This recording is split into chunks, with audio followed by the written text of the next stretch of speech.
So before we talk about your app in more detail, and I think it's such a fantastic idea, talk to me again about the inspiration, because when we take a look at your background, you actually worked in finance for a couple of years. You worked at one of the toughest investment banks of this world, Goldman Sachs. Absolutely. You worked in the consumer business of that bank. And then how did this big career switch come about? Yeah, absolutely. So I think there were two sort of big shifts happening in my life at that time. The first was sort of personal. I was in my early 20s, mid 20s. By the end of my tenure, I was running to the office in a backpack at 5 o'clock in the morning, trying to get these outfits together for, big presentations on the daily, trying to manage my wardrobe, get the most out of it. And sustainability was really becoming a theme for me. And I was trying to understand how to consume better, how to make more mindful choices, but also how to really, make the most of what I already owned. And partners, on desks next to me had macro spreadsheets detailing their wardrobes, how they could best utilize their clothes. Some people had folders on their iPhones with laid out lookbooks of what to wear for client meetings, etc.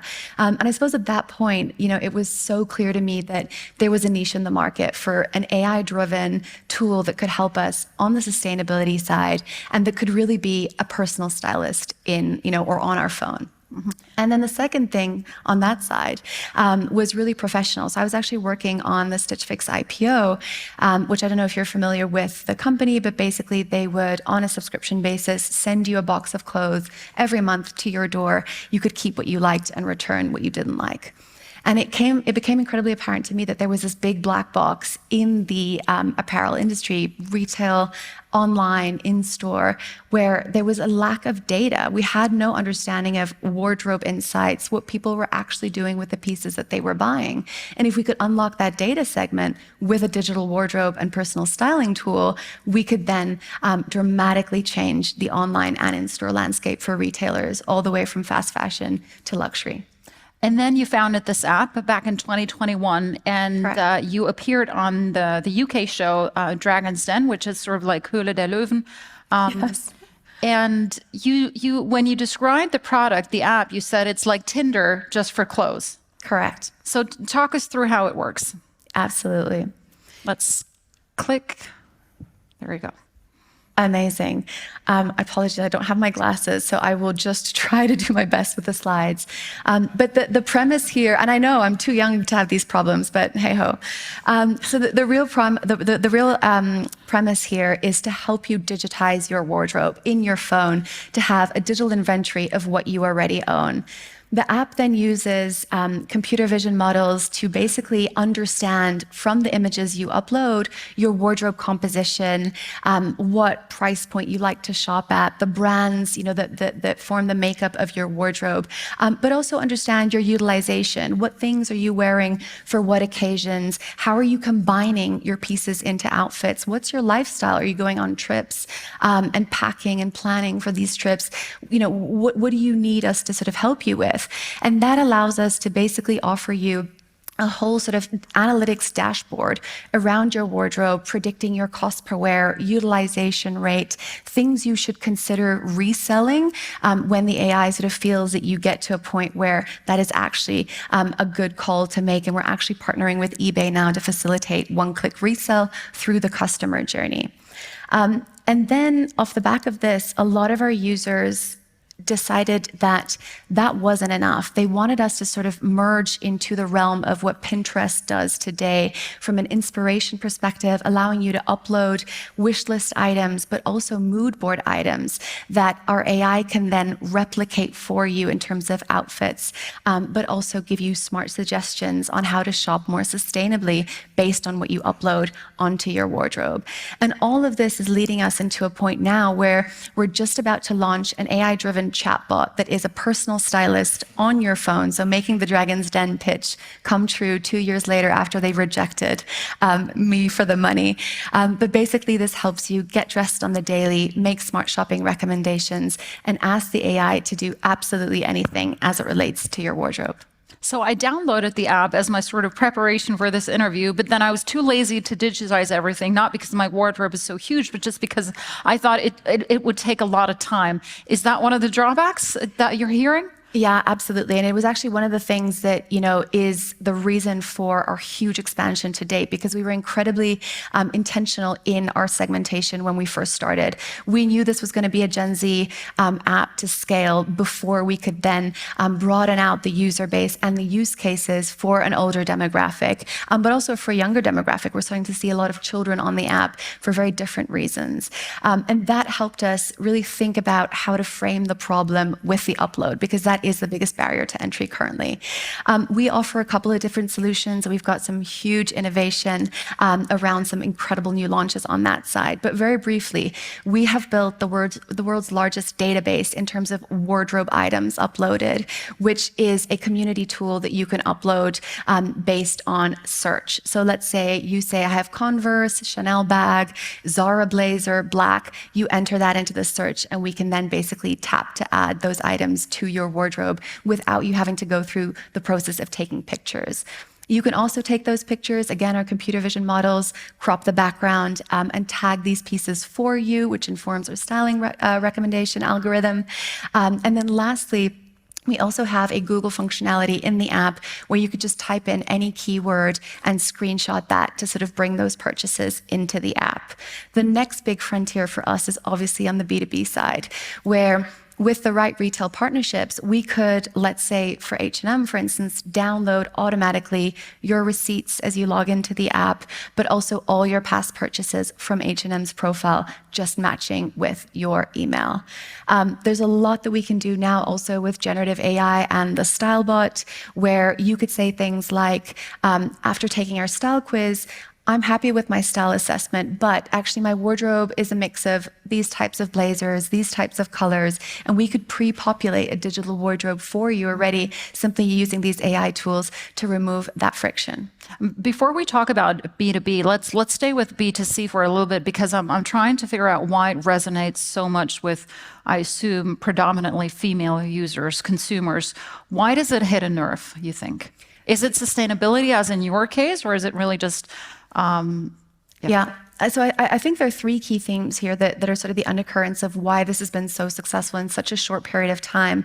And just to give you an idea, I mean, we're nearly hitting 5 million downloads, I think next week, which at pre-seed, having raised 1.5 million to date, is pretty bloody impressive in a very saturated space that is fashion tech. So the three things are, first and foremost, I think the consumer is so saturated from the endless scrolling experience when it comes to shopping. They want to find another area where they can play with the clothes that they already own without the consumption angle. And so what that helps users with is understand what they actually own. The insight dashboard that I mentioned is a big motivator, because as you log what you wear every day, a little bit like the startup BeReal, we obviously predict cost per wear. We give you an idea of when to sell these things. So there's a whole kind of circular economy optimization through data that the user is so excited about. But there's a big but, because we always hear about, sustainability and circular economy, but then why do so many young people, Gen Z, why do they flock to Shein and Temu? Why? Shein and Temu are the most searched brands on wearing in terms of uploads and also on our marketplace. So I think there's definitely a duality here where the play element is what gets them onto our app from a sustainability perspective. And the doing better by re-wearing their clothes. They're very, very interested in that, and we can do that through AI. On the shopping side, however, they are completely schizophrenic on that side, right? The persona that they portray online is totally different to the real hard data that we actually have access to as a company. So I think they want to do better. That's how they get on the app. The community piece that we haven't kind of talked about is also very interesting, because what wearing allows you to do is basically a shared wardrobe for the world. I can follow your profile on the app. I can borrow your clothes. I can style you. I can see what you have in your wish list, what you're wearing to specific events. And I think that's what the Gen Z is so fascinated with. It's that whole intersection between game, inspiration, and AI. And that fits into the circular equation. So it's the gamification of Totally. your wardrobe. I think if there's one thing or two things that you think this audience needs to know about Gen Z, which is obviously your key audience, Yeah. what would it be? Because it's so hard to understand that demographic, or hard to understand that segment, really. Because as you said, they're somewhat schizophrenic. Absolutely. And I think what they say they want is very different to what they actually want. So I think that the sort of two key learnings for us here were really, first and foremost, they want everything to feel incredibly bespoke and personalized, right?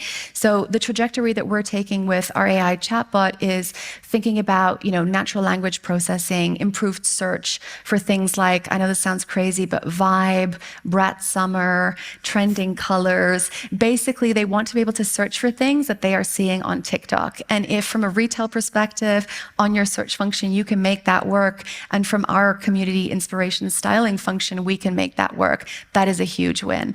And then the second thing is really thinking about the democratization of styling. They are obsessed with inspiration, as we know from looking at Pinterest's 500 million monthly active users.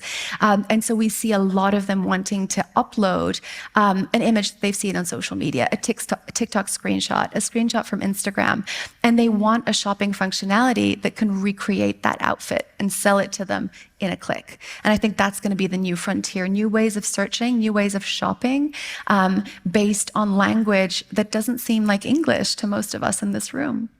I don't know about you guys, but I feel incredibly old now, but it's fascinating to listen to all of this. Slay. I mean, slay. That's what they would say. Is that a word? Okay, Yes. I didn't know. Anyways. We always talk about Gen Z, but I know there's a very nuanced view of Gen Z. They're not all the same, and I assume they're very different depending on where they live. So how do you cater to different regions? I know you have tremendous growth in the US, in Brazil. You're also very active in Central Europe. That's your third biggest market. So how do these markets differ in your approach to that? Yeah, absolutely. I think this has been one of the biggest sort of double-edged swords in terms of scaling so quickly as a pre-seed startup. On the one hand, the traction is phenomenal for fundraising. We were on the Drew Barrymore show in the US completely organically. Drew's daughter, who's Gen Z, is on the app. We have Brazilian influencers with 4 or 5 million followers sort of mention wearing in their journey organically, which has been incredible. But from a localization perspective, we know that it is absolutely essential for retention and loyalty when we're thinking generally about how Gen Zs behave with platforms that they engage in, is to really think about language, to think about localization, to think about your messaging. The way that we talk to users in Brazil is fundamentally different to sort of German users or French users. How so? Can you give me an example? So I think it comes down to sort of 3 key things. Looking first and foremost at their wardrobe content, their style personas. We sort of see 2 style personas that are key in the Brazilian market that are very flamboyant, that are searching for very specific things that are results of what influencers are doing. In Europe, we see things very differently. We see a lot of investment pieces uploaded onto wearing, heritage brands, people styling things for the future self that they want to be. And so in the way that we talk to them, in the way that we collect data from them, we think a lot about the future and how this person's growing, rather than how a consumer is responding to trends or influencer-led content creation. All right, let's move on and talk a little bit more about your approach to the expansion into the B2B business. You explained a little bit of how this could work. So essentially, selling trend data, is that what you want to do? So I think what's super exciting about B2B, and we see this, be our biggest value driver, both in terms of revenue and I suppose in terms of how we scale this B2C offering massively once we have these partnerships that enable the digitization of purchases instantly, is thinking about both online and in-store. So to kind of break that down, for me, an online experience, as I am a millennial, sort of Gen Z merge, is thinking about how when I land on an e-commerce page, everything needs to be tailored to my wardrobe. Everything needs to be sizing specific. So I want to see recommendations based on not only my size that wearing has, but also my propensity to wear oversized blazers versus tight jeans. So real specifics around that, as well as predicting item compatibility with my wardrobe, smart optimization of basket at checkout. So thinking about how we can help reduce returns, help increase basket value with smart styling suggestions, helping you buy outfits that you will actually wear rather than 5 pieces of which you'll return 3. So there's a lot of stuff that we can help do on that side. But there's also thinking about loyalty and the customer experience with white labeling parts of the app that we haven't shown on demo, but we're known for gamifying the styling experience and democratizing access to that. So if we think about user-generated content that we can leverage from wearing onto retail websites of people wearing the items that they're buying, but also being able to play with retailer catalogs online. And then in terms of in-store, there's a lot that we can do. Sorry, Jeffs. There's a lot that we can do with both hardware. So think about smart mirrors. We're talking about this with Paken Kloppenburg in Germany, Selfridges and Harrods in the UK, where you could have the retailer catalog on your phone and swipe through tops, bottoms, and shoes on your person in their mirrors, and whatever outfit you like, you digitize on wearing. So a lot of stuff like that, but equally scanning a barcode in the store, and we can automatically show you compatibility with your wardrobe, how many outfits you could create. Is this the right purchase, or are there other things in the store that you should go and pick up that would be a better match? It sounds pretty cool. I'm sure there's a Gen Z word for cool these days. I just don't know it. What is it? Fetch. Fetch? Yeah. That's pretty fetch, Yeah, I'll say. However, I will say whenever, there's a great idea out there, there's always someone competing with you. I'm sure you're not the only ones. And Yeah. I saw that actually a lot of women, a lot of Gen Z, kids are on Notes, the actual Notes app, which in a way is a very, very cheap competitor to you, right? Absolutely, and a most unexpected one, especially if you think about their R&D budget compared to ours, right?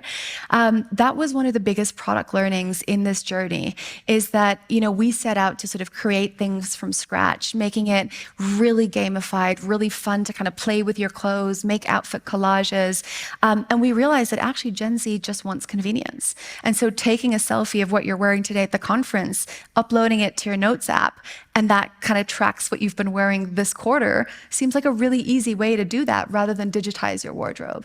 So I think in terms of competition, that's why we were so focused on scaling and gaining market share really quickly, and thinking about how we can deliver value within the user journey that people are already adopting. So as soon as we started seeing this behavior with the Notes app, we do the same thing in app, and we find better ways to do that. So we spend a lot of time talking to users who do this, and basically following up with people on TikTok. And the number one learning that they said to us was actually, we just didn't know about wearing. And so I think, from a learnings perspective, we went out with a super aggressive marketing campaign saying, you could use the wearing app if you're a dumbass. Sorry, you could use the Notes app if you're a dumbass, but if you're better and more sophisticated, you could use wearing. And so actually sometimes these really hardcore campaigns work really well in terms of education and getting the message out there. And that we've been able to leverage that huge explosion from what seems like a competitor to actually transform that into education about our product and what's available out there that's better. That's really interesting. You talked about scaling, and anyone in this room will know, especially people in the startup business will know that scaling is the hardest part of building a business. And that's where most startups actually fail when it comes to the scaling. You need financing, you're pre-seed, you got some money from a UK innovation fund. How are you thinking about scaling? Yeah, I mean, I remember one of the previous moderators was talking a little bit about his struggles and how difficult it was to fundraise. I mean, we went through an incredible crunch in 2023. Consumer investment just wasn't where it was at. And I think, from a VC or institutional perspective, it's very difficult for startups because the goalposts seem to move, right? When we closed our pre-seed, it was all about growth at all cost, market share, which is what we did with 4 million users. But now it's all about monetization.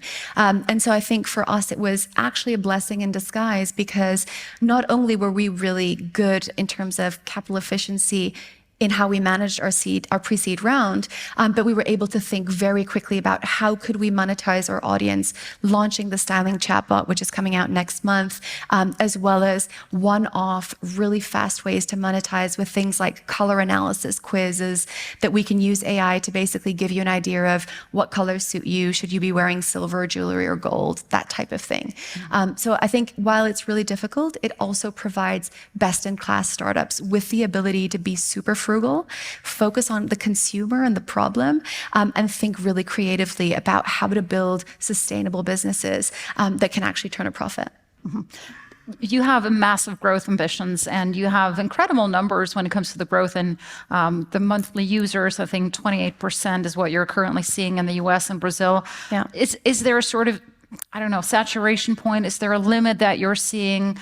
Is there something where you're, just realistic about in terms of the limits that you could be reaching? Yeah, absolutely. So I think to me that the democratization of access to personal styling is a trend that is just going to absolutely blow up. We're seeing resale, partners go after this with ThreadUp, thinking about, styling chatbots, et cetera. So for me, it's definitely something that's here to stay. And we know that, the retail personalization market, in terms of the investment that retailers are putting into fashion tech, has a CAGR of like 21%. So it definitely is growing. I think the big challenge for us is going to be, how can we solve the digitization chasm, right? Can we lock in the right B2B players? Can we make it so easy to digitize your purchases, from receipts, from pictures uploaded, from scraping, et cetera, that it is a no-brainer. But I think for us, our growth ambitions are super clear. I mean, Depop exited with 15 million users. We're nearly at 5 at pre-seed. So our aim before before our Series A is to get to 15 million. And I think with the virality component of not only the brand and the user segmentation, i.e. the Gen Z piece, if we figure out the influencer model, I think we can 100% get there. It just has to fit within an LTV to CAC ratio that makes sense, because it's the acquisition piece that has to remain super, super low for this to make sense. Absolutely. And I'm sure your finance background does help you a lot in trying to understand how this works and how, LPs work as well in terms of their demands. Questions from the audience?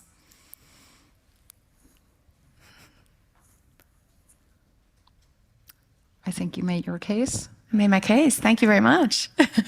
I have a final question. Yeah. So there's another story that you shared with me off stage. Big inspiration, not the clip, not your coworkers, but a very famous person that talked to you at a fashion show, correct? Absolutely, absolutely. So I will just start by saying that I'm actually Swiss. And my Swiss parents were very happy that, I was just about to be promoted to associate at Goldman after a 4-year track. Everything was going swimmingly, tick, tick, tick. And during basically the last month of the year before I started wearing, we organized at Goldman sort of a big town hall all about the future of consumer trends and fashion. And Victoria Beckham was one of the speakers, and I was helping sort of usher her onto the stage. And at the end, she turned to me and she said, "Thanks so much for, today, see you." And she sort of said, "Oh, actually, what about you? I want to inspire someone today. Could you ever be an entrepreneur?" She turned to you and said that. And said that. And I looked at her and I sort of said, quaking in my boots, absolutely not. What would I possibly think up that could be something that's incredibly scalable and that has a super positive kind of effect on women like me? And she said, "You're going to do it. I know." And, 2 months later, here I was working on what my mom still calls today the project. The project. All right. Maybe that's her Swiss way of Absolutely. giving you praise. I don't know. Absolutely. Healthy skepticism, but here we are to prove her wrong. Bianca, it's been a pleasure having you here. If there are any questions, you'll be around later on tonight. Absolutely. Thank you so much. Thank you so Appreciate much. it.